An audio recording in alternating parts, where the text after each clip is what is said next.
Fanamariana ny 5 taona ny fifata sy ny taona ny famokarana taon-tanam-pianakaviana ny fifata dia manolotra ho antsika tarika ny anga. Tarika ny anga ny alady 4 aogositra manomboka amin'ny 2 tolakandro ao amin'ny kanja ny tsara sotra ivo amin'ny 7 maraina ny vavahady média officiel radio H RTA.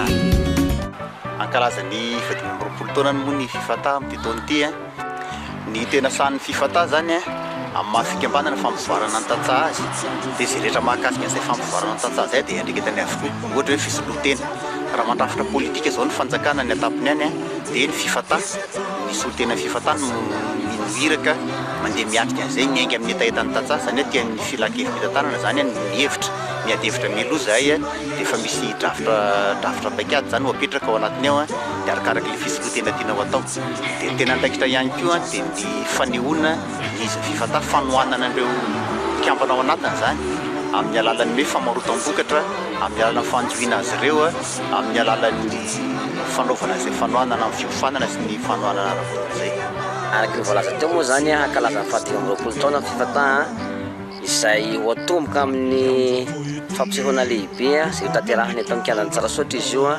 amin'ny alahady 7 volana aogositra ho avy zao.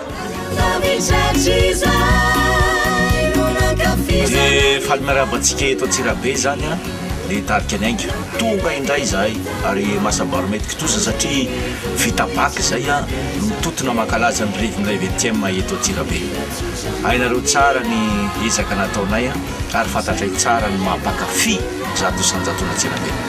Inona ny tsy atongavana fanome fotoana zany tsika mianakavy ny alahady zao amin'ny 2 sasany ao amin'ny kanja maitso tsara sotra revin'ilay mitoratsofo miaraka amin'ny tarika ny ainga miaraka amin'ny album vaovao 20e miaraka amin'ny hira vaovao ny tarika ny ainga miaraka amin'ny resaka fanamina accoutrement vaovao ny tarika ny ainga milay be io fampisehoana io safidy tokana ny antsika zany eto Antsirabe tongava fotsiny ao amin'ny kanja maitso tsara sotra amin'ny alahady zao amin'ny 2 sasany tonga dia mitomboka ny hira voalohany dia io dia masoandro maty no mampalahelo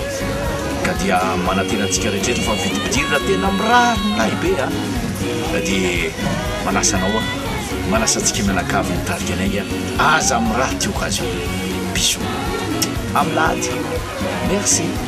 Fanamariana ny 5 taona ny fifata sy ny taona ny famokarana taon-tanam-pianakaviana ny fifata dia manolotra ho antsika tarika ny anga. Tarika ny anga ny alady 4 aogositra manomboka amin'ny 2 tolakandro ao amin'ny kanja ny tsara sotra ivo amin'ny 7 maraina ny vavahady média officiel radio H RTA.